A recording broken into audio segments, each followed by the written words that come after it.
차갑고 거대한 쇠덩이 사이로 시뻘건 용접 불꽃이 밤하늘을 수놓고 있습니다.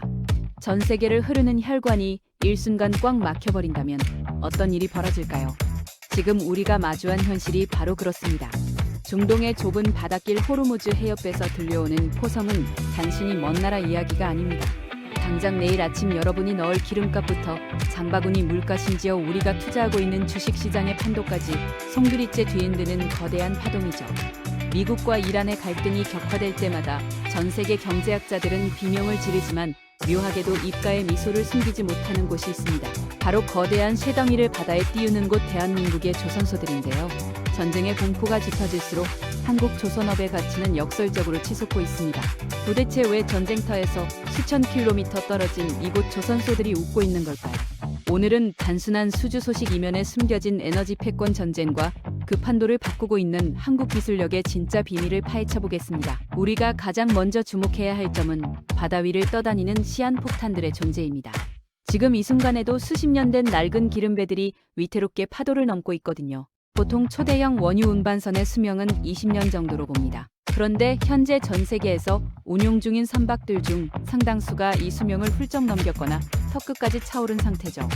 평화로운 시기라면 대충 수리해서 더 쓸 수도 있겠지만 지금처럼 미사일이 날아다니고 해상 봉쇄가 거론되는 상황에선 이야기가 완전히 달라집니다. 전쟁 지역을 통과해야 하는 배는 보험료가 천문학적으로 뛰는데 낡은 배는 아예 보험 가입조차 거절당하기 일쑤거든요. 선주들 입장에서는 선택의 여지가 없는 겁니다. 살아남고 싶으면 그리고 이 전쟁통에 돈을 벌고 싶으면 당장 3배를 뽑아야 한다는 무언의 압박이 전 세계 해운업계를 강타하고 있는 셈이죠. 여기에 기름을 부은 것이 배가 한 번 다닐 때 실어 나르는 화물의 무게 항해거리를 곱한 값 이른바 톤마일의 법칙입니다. 전쟁 때문에 직항로가 막히면 배는 멀리 돌아가야 하는데 수에즈 운하를 통과하지 못해 아프리카 희망봉을 돌아가게 되면 항해거리가 수천 킬로미터 늘어나죠. 배가 바다 위에 머무는 시간이 길어지면 시장에 풀려있는 배의 공급은 자연스럽게 줄어들게 됩니다. 기름을 실어 나를 배는 한정되어 있는데 길은 멀어지니 배 한 척의 몸값이 천정부지로 치솟고 있는 겁니다. 선주들 입장에서는 비싼 운임을 받을 수 있을 때 한 대라도 더 굴려야 하는데 문제는 굴릴 배가 없다는 거예요. 그래서 이들은 앞다투어 조선소로 달려가고 있습니다. 그런데 여기서 또 하나의 거대한 벽이 등장하는데 바로 국제해사기구의 강력한 환경 규제죠. 이제는 단순히 기름을 많이 실어 나르는 게 실력이 아니라 얼마나 탄소를 적게 내뿜느냐가 배의 등급을 결정하고 등급이 낮으면 아예 주요 항구 진입조차 막힙니다. 전쟁 때문에 운임은 미친 듯이 오르는데 내 배는 낡아서 규제에 걸리고 보험도 안 되니 이건 선주들에게는 피눈물이 나는 상황이죠. 결국 낡은 배를 폐선하고 친환경 엔진을 장착한 최신식 선박으로 갈아타야만 하는 강제적인 교체 수요가 폭발한 겁니다. 전 세계 선주들이 돈보따리를 싸들고 한국 조선소 문 앞을 서성이는 이유가 바로 여기에 있어요. 재밌는 건 지금 이 상황이 20년 전 조선업의 황금기와는 완전히 다른 양상을 띠고 있다는 점입니다. 과거에는 단순히 물동량이 늘어나서 배가 많이 필요했다면 지금은 기술적 세대 교체가 전쟁이라는 극단적인 상황과 맞물려 폭발하고 있는 거거든요. 여러분이 선주라고 가정해보세요. 2천억 원이 넘는 거대한 배를 주문하는데 아무데나 맡길 수 있겠습니까? 전쟁터에서 미사일 파편이 튀어도 엔진이 멈추지 않아야 하고 엄격한 환경 규제를 단번에 통과해야 하며 무엇보다 약속한 날짜에 딱 맞춰 배를 인도해 줄 수 있는 곳이어야 합니다. 전 세계를 통틀어 이 조건을 완벽하게 충족하는 곳은 사실상 대한민국의 조선 3, 4분이라고 해도 과언이 아닙니다. 실제로 최근 초대형 원유 운반선 수주 수치를 보면 입이 떡 벌어집니다.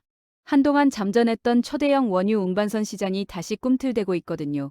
중동의 위기가 길어질 조짐을 보이자 거대 자본들이 지금 3배를 주문하지 않으면 기회를 놓친다는 공포에 빠지기 시작한 겁니다.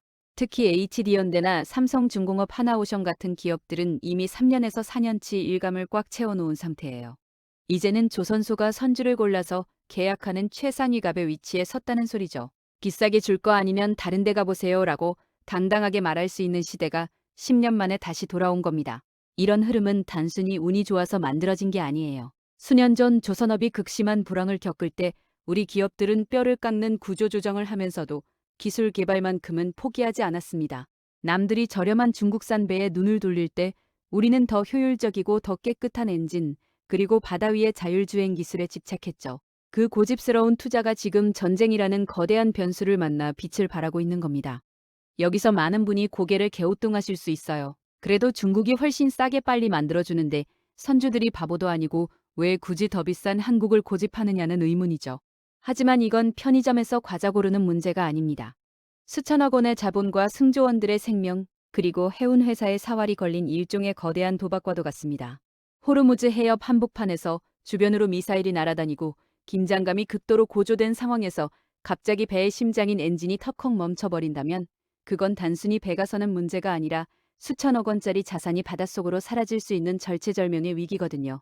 실제로 중국에서 만든 배들이 운항 중에 갑자기 엔진 결함으로 멈춰서거나 시운전 때와는 전혀 다른 낮은 연비로 선주들을 단항하게 한 사례는 해운업계에서 공공연한 비밀입니다. 반면 한국 조선소가 만든 배는 시운전 때보다 실제 바다에서 달릴 때 기름을 더 적게 먹는다는 말이 선주들 사이에서 격언처럼 내려온다고 해요. 위기의 시대일수록 사람들은 검증된 실력을 찾기 마련이죠. 마치 우리가 큰 수술을 앞두고 조금 더 비싸더라도 최고의 명의를 찾아 대학병원을 고집하는 것과 같은 이치입니다. 여기서 우리가 주목해야 할 기술적 정점이 바로 친환경 이중 연료 추진 엔진인데요. 상황에 따라 액화 천연가스를 쓰기도 하고 저유황유를 쓰기도 하며 앞으로는 암모니아나 메탄올까지 쓸 수 있는 복합적인 기술력이 필요합니다. 이 분야에서 한국은 전 세계 시장 점유율 80% 이상을 차지하는 독보적인 지위에 올라 있습니다. 특히 액화 천연가스는 영하 163도라는 극저온을 유지해야 하는 까다로운 물질이라 이걸 안전하게 보관하면서도 엔진으로 보내는 기화장치는 아무나 흉내낼 수 없는 한국만의 전유물이죠. 전쟁으로 중동의 가스 공급이 불안해지면 유럽과 아시아는 미국산 액화 천연가스로 눈을 돌릴 수밖에 없고 그 가스를 실어 나를 배는 오직 한 곳만이 제대로 만들 수 있다는 계산이 나옵니다. 더 재미있는 상황은 지금 조선소에 빈자리가 없어서 난리가 났다는 겁니다. 배를 건조할 수 있는 거대한 공간인 건조시설은 한정되어 있는데 주문하려는 선주들은 줄을 서 있죠. 유명한 맛집에 갔는데 이미 예약이 3년 뒤까지 꽉 차 있다고 생각해 보세요. 배가 너무 급한 선주들은 내가 돈을 더 줄 테니 제발 내 배 먼저 만들어 달라며 추가 금액을 얹어주기 시작했습니다. 이 때문에 세 배의 가격을 나타내는 지표는 매달 역대 최고치를 경신하고 있어요. 과거에 중국과의 저가수주 경쟁 때문에 1% 수익률에 벌벌 떨던 시절과는 완전히 다른 세상이 열린 겁니다. 이제 한국 조선소는 가장 비싼 값을 부르고 가장 만들기 어려운 고부가 가치 선박만 골라서 수주하는 절대 강자의 위치에 올라섰습니다. 이런 현상을 가속화하는 또 다른 원인은 바로 납기준수라는 한국 조선업 특유의 신뢰자본입니다. 조선업은 수만 개의 부품이 제때 들어와야 하고 수천 명의 기술자가 오차 없이 움직여야 하는 정교한 관현악단과 같습니다. 중국 조선소들은 종종 인력 문제나 기술적 한계로 인도 날짜를 몇 달 심지어 1년 넘게 미루는 경우가 해다한데 전쟁통에 배 한 척이 아쉬운 선주들에게 지연은 곧 파산을 의미합니다. 하루 운임이 수억 원을 넘기는 상황에서 선주들에게 한국 조선소의 점시 인도 약속은 수백억 원의 가치를 지닌 보험증서나 다름없습니다. 선주들이 한국을 선택하는 이유는 또 있는데 바로 미래가치 때문이죠. 지금 주문하는 배는 2027년이나 2028년에 바다로 나옵니다. 만약 지금 기술력이 떨어지는 배를 샀다가 5년 뒤에 규제 때문에 운항을 못하게 된다면 그건 2천억 원을 허공에 날리는 꼴이거든요. 그래서 선주들은 당장 좀 비싸더라도 나중에 개조가 쉽고 친환경 성능이 검증된 한국산 배를 미래 자산으로 간주하고 투자하는 겁니다. 지정학적 위험이 커질수록 배를 어디서 만들었느냐도 중요한 신뢰 지표가 됩니다. 서방 국가 선주들 입장에서 미국과 중국의 갈등이 심화되는 가운데 중국 조선소에 자신들의 핵심 자산인 선박 건조를 맡기는 건 상당한 부담이에요. 만약 정치적 이유로 배의 인도가 거부되거나 기술 정보가 유출된다면 그 피해는 고스란히 선주가 떠안아야 하니까요. 반면 한국은 미국의 핵심 동맹국이자 민주주의 진영에 신뢰할 수 있는 동반자여서 불안정한 시대에 한국산이 주는 안정감은 그 어떤 홍보보다 강력한 무기가 되고 있습니다. 여기서 우리는 조금 더 은밀하고 거대한 바다의 그림자를 들여다볼 필요가 있습니다. 바로 그림자 함대라고 불리는 유령선들의 존재예요. 러시아나 이란이 국제사회의 제재를 피하기 위해 정체를 알 수 없는 낡은 선박들을 동원해 기름을 실어 나르는데 이 배들은 보험도 불투명하고 선박 위치를 알리는 장치까지 끄고 다니는 바다 위의 무법자들이죠. 최근 전 세계적인 감시망이 좁혀지면서 이 그림자 함대들이 갈 곳을 잃고 있는데 노후화가 심각해 언제 침몰해도 이상하지 않은 이 배들이 하나둘 퇴출당하기 시작하면 그 빈자리를 합법적이고 안전하며 규제를 완벽히 통과할 수 있는 새 배들이 채워야 합니다. 전쟁과 제재가 만들어낸 거대한 진공 상태를 한국 조선소가 메우고 있는 셈이죠. 미국의 에너지 전략 변화도 우리에겐 엄청난 기회인데 과거에 중동 기름을 수입하기 바딴 미국이 셰일 혁명 이후 이제는 전 세계에서 손꼽히는 에너지 수출국이 됐잖아요. 미국 입장에서는 자신들의 기름과 가스를 전 세계로 실어 나를 믿음직한 동반자가 절실한데 미중 갈등이 심해지는 상황에서 중국 배에 자신들의 전략 자산을 실어보내는 건 받아들이기 힘든 선택이거든요. 결국 미국의 에너지 패권을 뒷받침할 바다 위에 수송로를 건설하는 임무가 자연스럽게 한국 조선소들에게 맡겨진 겁니다. 하지만 이런 호황 뒤에 숨겨진 차가운 현실도 냉정하게 짚어봐야 합니다. 지금 조선소마다 일감이 넘쳐나서 비명인데 역설적으로 배를 만들 사람이 없어서 또 다른 비명을 지르고 있거든요. 숙련된 용접공들이 현장을 떠나고 청년들이 조선소를 기피하면서 배는 많이 따왔는데 누가 만드느냐는 걱정이 현실이 된 거죠. 그런데 한국은 이 위기를 또 한 번의 기술 도약으로 정면 돌파하고 있습니다. 사람이 하던 위험하고 힘든 일을 로봇이 대신하고 인공지능이 용접 부위를 검사하며 가상 공간의 배를 똑같이 구현해 밀리 시험해보는 기술이 현장에 속속 도입되고 있거든요. 이런 변화는 한국 조선업의 체질을 완전히 바꿔놓고 있습니다.